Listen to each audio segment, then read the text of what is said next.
How you doing, guys? What's up, Rap? What's going on, Rap? You guys let her rip with the questions when you're ready. So, Rap, did Coach have any magic words or anything in that under 8 timeout? Seemed to turn around after that. I think, and I was telling the guys this, every first game, especially playing such a great arena and such an incredible culture like Cincinnati's, you get your butterflies, you get nervous and excited in a good way. I think just around that time, Jeremiah came in and just gave us an awesome spark plug defensively and a big dunk that rocked the house. So I think that kind of turned everything around. We just needed a spark plug to get us going at the end there. How much is Mika kind of a calming influence for you guys? Because it doesn't seem like he ever really gets sped up. He doesn't get out of his comfort zone, and when you needed him there in the middle of the second half, kind of gave a big spark. Yeah, Mika controls his pace so well. I don't think he gets sped up because I don't think he's that fast anyway. But he's probably our best defender, on-ball defender. He's so consistent with that, and he's one of the best finishers I've seen playing college basketball. Just his ability to use his body to jump into people of any height and be able to be calm, cool, and collected and finishing. So he's a real good calming presence for us up at point guard or two guard. Were you guys expecting the zone out of them? It seemed to give you some trouble when you first got started, and then you started working the ball inside and seemed to help combat it. Yeah, we were expecting some zone. I don't think we definitely weren't expecting them to start off with it or to play it for so long. They also played a zone that we didn't see on film. They didn't play your traditional 2-3 zone. The two guys at the top were in a tandem like this instead of this. So that kind of threw us off. Again, it's early in the season. We need to do a better job of executing aggressively in those situations. So it's definitely a good learning experience. In the first half, in the first half, you guys missed your first 10 threes. Did you attribute, the struggles you had in that half just to shots not falling, or was there something else you weren't doing? We're a good 3-point shooting team, regardless of what the statistics say for tonight. I think we can,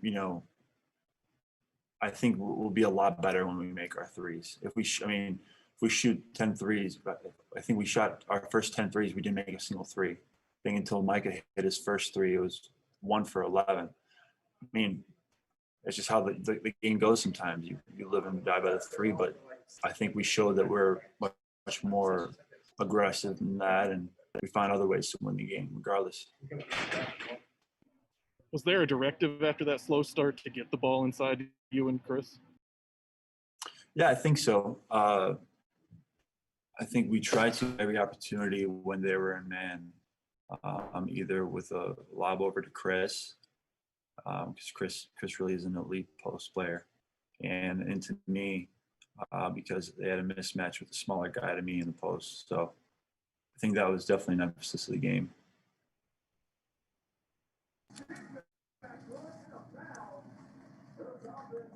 This was obviously a very weird environment. Did it feel weird out there? No fans, no real band. How was it out there? To me, honestly, yeah, it was weird seeing an arena that can hold thousands of people like that being empty. I played at Colgate and the arena was like a high school gym, so it was always super small. So I'm kind of used to it, but it was definitely weird.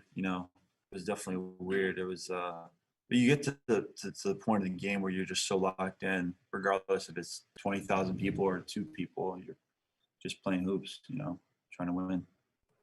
Understanding that Sunday is the crosstown shootout, a big game in the city, what do you think you learned about your team in those final 8 minutes that can really play well in that game on Sunday?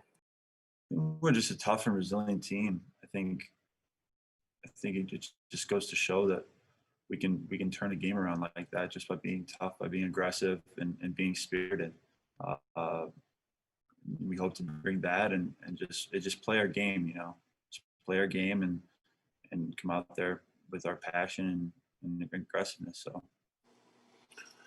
What do you know? I know you're a big college basketball guy. What do you know about the Crosstown Shootout, and what have maybe some of the returning guys told you about what's coming up on Sunday? I just know it's going to be an aggressive game. I know the rivalry is real.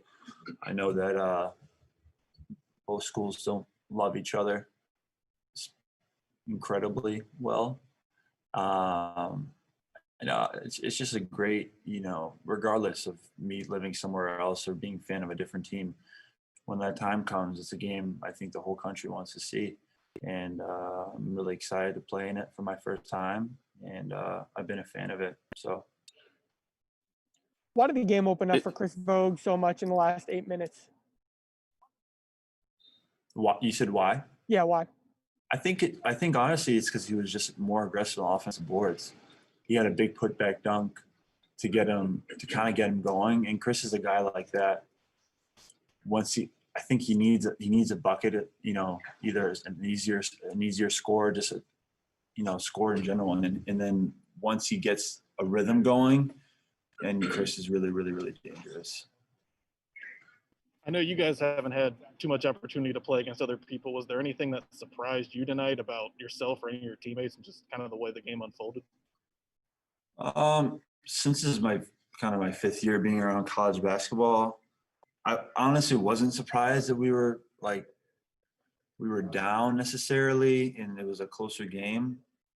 Due to the fact that it's our first game, they've played 2 games before, so I knew there's always nerves, there's always butterflies going into those games, especially with a team with a lot of new faces. Can you repeat the question, the last end of your question? Just if anything surprised you, The zone. Yeah, the zone surprised us. We don't, we didn't run against zone that often, but we'll be ready for it when for the future now, for sure. How much of what we saw from Jeremiah was something that you guys see every day and had some faith that, when he's called upon, he can give you guys that spark? Jeremiah is a king of energy here. Seriously, he brings so much life and energy to the court and to the game. As a guy where, going in the locker room, going on the court, I just love saying hi to him. I know I'm going to get a smile back, and I know I'm going to get a positive interaction with him. And he feeds me energy, and I feed him energy. It's a really good flow between me and him. And it's not just me. It's with the whole of the team. When he gets to dunk, kind of, other people will just dunk it. He looks like he's about to, commit a crime on that rim, like he's sprinting to it, trying to tear it off the backboard. And I guess it's going. So, yeah, I love the guy. Any more questions for Rap? All right, good. We'll flip it and bring Mike in. Thank you, Rap. Thanks, okay.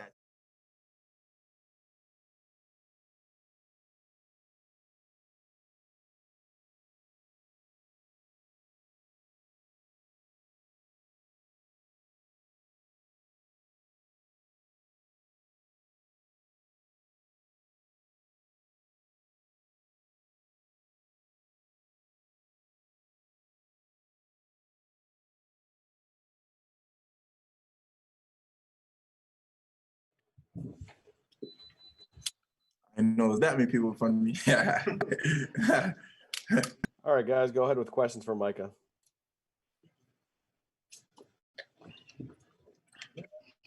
Micah, you were kind of the steadying, pacing presence throughout the whole game, but especially during that stretch in the second half.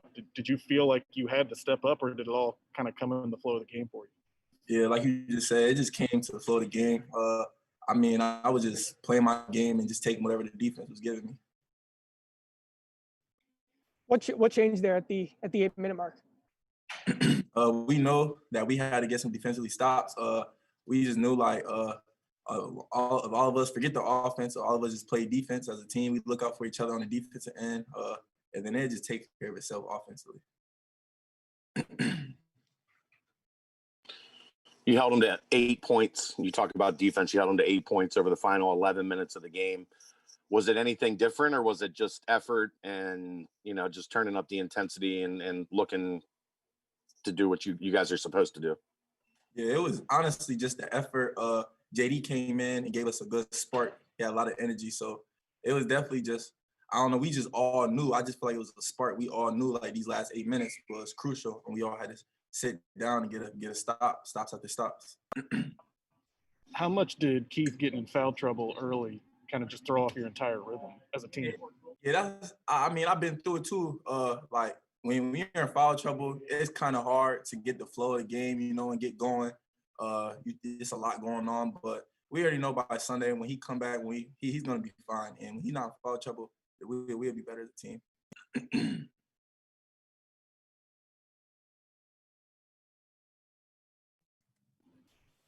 You had a handful of big buckets, big moments. Did any of them stand out to you and feel like they were maybe bigger, more important moments in the game? I mean, just the three, I say that was like the spark. I usually make my threes. I wasn't really making them, so, and my teammates, I just want to thank my teammates and them. They was like, just keep shooting. One of them gonna fall. And that was the big one. And I just knew like, I don't know, that was just like a spark for the team. So The partnership with you and David in the backcourt, what you were expecting, is it as good as you were expecting it to be? yeah, me and Dave, we would speak sometimes in the off season and stuff, but he's a great player, great floor general. He finds his teammates and he defends like no one in the country. Like he defends. So that's a big part. We both defend, like, so like it's gonna be tough for a lot of teams in the backcourt once we start get going. How much more do you think you have an understanding of, when you're on the ball, when you're off the ball, when to attack, when to facilitate? Now that you're in your second year, do you think you have a better understanding now of going back and forth between both spots, the 1 and the 2? Yeah, I definitely just last year I learned so much. I soaked up a lot of things, and like now I just feel like a little more comfortable, and just knowing just take what the defense give me. Don't try to do too much, and like just play my game. So that's just the biggest thing, just playing your game. Don't try to do too much. Rap just told us that when JD goes up for a dunk, it's like he's going to commit a crime on the rim. How do you feel about that description? JD, he dunk with authority, man. He gonna let it be known, but nah, yeah, he does it all the time in practice. He got bumps. He could take off. There's a lot of players on the team that got bumps that could take off that y'all haven't seen yet. Y'all gonna see it though throughout the season. Sure. I'm guessing JD's always, it's not just during the game. He's always like that. He's always fired up. He's hyper. He's that's just him. That's just his personality. That's JD for you. Like he always got a smile on his face. He bring energy to the team. He's from Cincinnati. He bleeds it. You feel me? So he loved this. He loved the whole program, everything. How much does a team need a guy like that? A guy that is always providing energy and is always, giving guys a spark and keeping guys up. Yeah, just bringing that energy, it rubs off on everyone else that's around you. So having a player like that, that's from the hometown. He's from Cincinnati, born and raised. He loved everything about Cincinnati. Like it means a lot, and I appreciate him just being here. Like he helped out like a lot of freshmen. He did like tours and stuff with them, and like a lot of even like players that came here. I heard Tari say like I came because of you. So like he's just that type of player, and person off the court. So.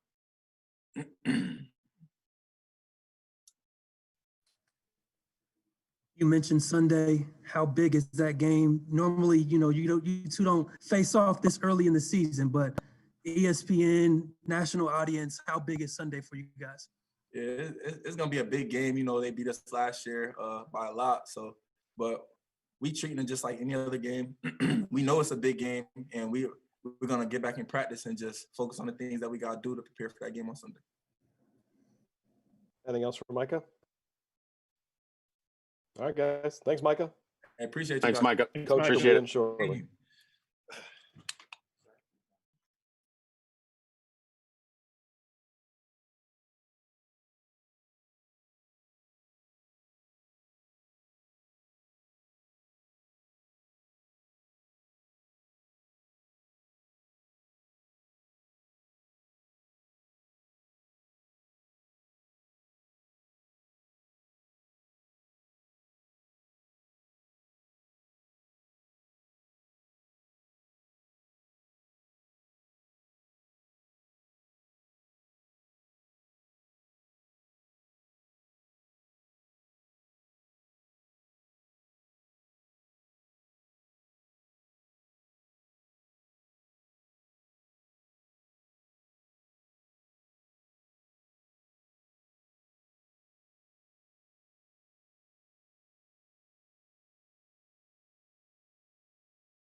You know, excited about the victory. Certainly, it looked like the first game of the year. It looked like this is the first time we played somebody else, and you know, kind of jagged throughout the game. And you know, I told our guys after the first media, I hadn't prepared them for the zone pressure in the zone half court. They hadn't really played much of that. They played mostly man, and that was something our guys just weren't prepared enough for. So that's more on me in terms of the approach that we took.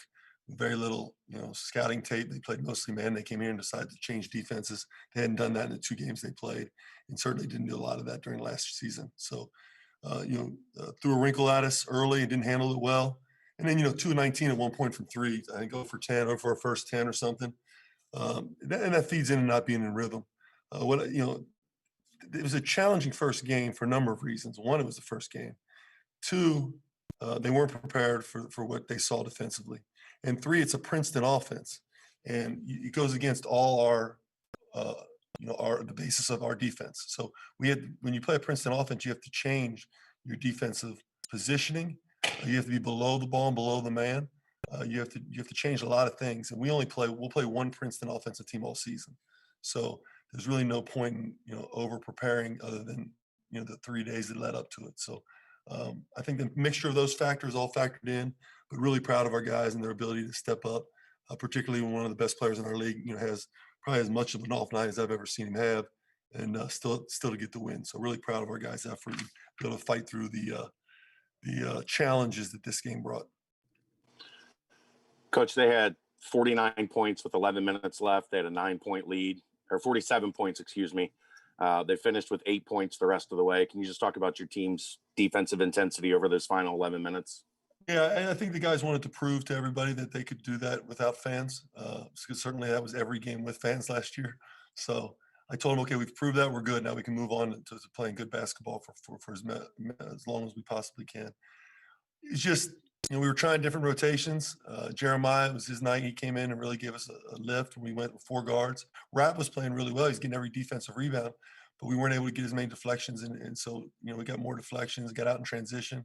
The bottom line is that the game was the number one game plan on the board the last 2 days was we must dictate the terms of battle. We must dictate the terms of how the game's played. They want to play late shot clock, zone, late shot clock. They don't want us to get out in transition. They don't send anybody to the offensive glass, one shot and out, where we want to get it up tempo, press, use our athleticism. And the bottom line is, as soon as we started dictating the terms of the game, our talent, which was greater at pretty much every position, took over. You talked a couple of weeks ago about how, you know, Mika, he might not always kind of jump out at you, but if you watch him over a long period of time, the impact that he can have. He seemed to kind of compress that all tonight, especially in the second half with those buckets. He said it was like a flow of the game. What do you think it was that just allowed him to really have a huge night?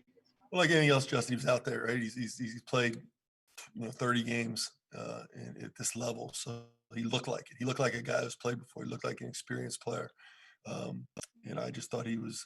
You know, I hope that becomes. I don't know yet. It's the first game. You know, I'd love for a calling card. One of our calling cards of this team be that different guys step up, and he certainly did. And when you have that, you got a chance to win some games.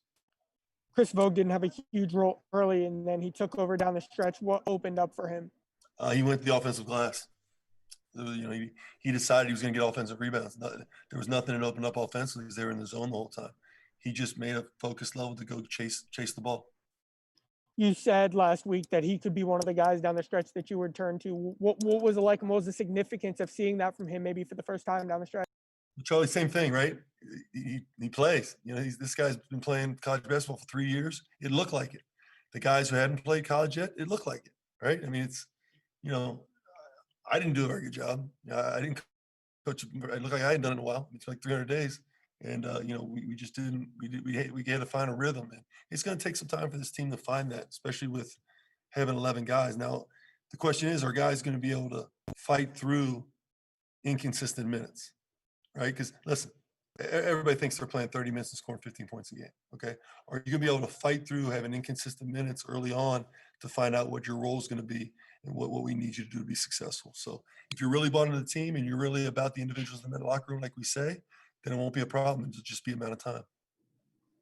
How much did Keith's early foul trouble screw up that rhythm or any rotations you thought you might want to use? No, I don't think it screwed up rotations. I think it required us to try to find somebody else to go to. And Keith, his number got called a lot. And it was just a tough game for him.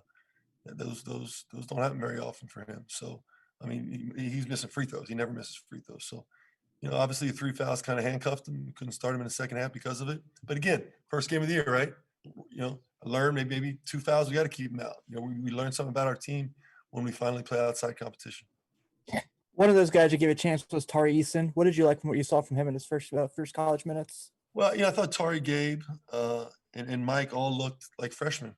Obviously Tari made a big defensive play, and then came down, tried to do a little too much on one of the dribbles, and was out of place defensively 2 times in a row. Those things, that's what happens. And inevitably, when you're a freshman, you're out of place defensively. That guy finds the ball and scores. It works that way, and they'll be fine. I mean, he's going to be outstanding, as all those other guys are. They're going to get their opportunities, and Tari will get his opportunities Sunday and be prepared for it. Coach, the guy spoke about how big of a spark plug JD was tonight. When you're usually feeding off the crowd, that's not there. So how big was his minutes tonight for that? Because of that, especially. Well, I mean, JD's a one-man crowd. I mean, JD could probably be the voice of maybe at least 2,000 people.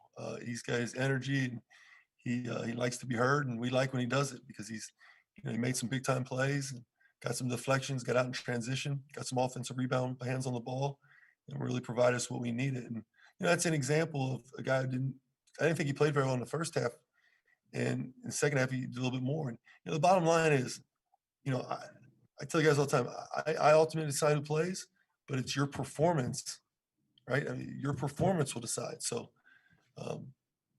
it's big boy basketball, and your performance decides your minutes, and in terms of within the role that you have. And I thought JD was outstanding in the second half. So obviously his performance will be a message to maybe some of the guys that didn't get the minutes that they wanted to say, look, you make an impact. I'm going to leave you on the floor. Yeah. I mean, those are your words. I didn't say that, but the bottom line is, if you have a chance to take advantage of your opportunity, which every guy will get, it certainly makes our team better. And I think we went on, what was the run? 17-2. Yeah, 17-2 was the spark. 32-8 at some point. So, similar to JD, David had a good segment there where he got a bucket and forced a turnover, and that seemed to kind of pick up the energy a little bit. Was that, not just the play, but the leadership and the energy? Was that what you expect out of him? So, you learn your team. He's Trey Scott-like in his conditioning. I mean, he's on the ball. He played 34 minutes, which was more minutes than I anticipated playing him. But he's just such a calming influence, and he really, really defends the ball. Brings a great deal of energy, has tremendous leadership. Guys respect his work ethic and his will to help the team. And he's learning the point guard spot. 4 assists, no turnovers is a pretty good first game for a guy who's never played the point position in college. You had open shots in the first half. You went 0 for 10 from 3. Were you fine with how the offense looked early on? I was. Again, it didn't flow because I didn't prepare him enough for the zone. So, them going 0 for 10 was more, our lack of preparation for the zone. And we'll be ready for more zones as they go forward. I thought we got some good looks. I just didn't think they were rhythm. But I thought there were some good looks. I think David got some really good looks in the first half. They just didn't go down. You mentioned learning about your team. Other than what we've talked about, what else did you learn about them tonight? Yeah, I got to watch the tape. I'll learn a ton off the tape. And, I try not to get ahead of myself on it. I tell the guys all the time, let's look at the tape and come back and revisit tomorrow. So, I can speak accurately on it. But I'm really looking forward to watching that and getting better from it. What can you tell us about Mason's injury? He was obviously in a boot tonight. High ankle sprain. Really tried to fight through it earlier in practice sessions, probably about a few weeks ago, and just had to shut him down. Wasn't getting better. Training staff did a great job. It's a painful injury, and some bruising involved, deep bruising involved in it. And he's one of the toughest kids I've ever been around. So toughness ain't the issue. It's just he's got to get healthy before we put him out there. So we'll reevaluate him this weekend. This season across the country, it feels like every game's close, no matter what the name of the school are. Is there a reason you can think of for that trend? Yeah, it's a great question. I just think you're going to see so many upsets. You're going to see so many games close. I mean, the team we played, Sunday I think they've had 2 overtime games and extremely talented. The bottom line is it's going to be like that across the country right now. I mean, you see high majors getting taken to the wire. So, for our fans, if they expect blowouts, then certainly with our schedule, I don't know if we have a rec league team that blows people out, but this Cincinnati Bearcat team's not going to be blowing people out. We're going to grind and we're going to get better every day. And our goal is, I think metrics is out the window this year. I think all those things are. I think we got to do a great job of getting better as the year goes on and being the best team we can possibly be come conference play. But to answer your question specifically, Charlie, you're gonna see an upset every night or a close overtime game every night. Time for a couple more. Coach, Zach was limited through a lot of the early preseason practices. How happy were you with what you were able to see from him? Even though he might not be 100% where you want him to be yet. Yeah, I thought he was pretty good. I thought he was, really active and with his ball pressure. I thought he played well defensively. He's got a -12, I think, a plus-minus, which I don't really pay attention to for one game. But I thought, he's only practiced now for about a week and a half. It's about 8 or 9 full practices he's got under his belt. And we've got like 35 plus practices in. So it's just timing. I mean, first game out, it's going to be like that. And he'll work through it. He's talented. He's committed. And he's certainly a really good defender. He learned that last year. The offensive piece will come. Anything else for Coach?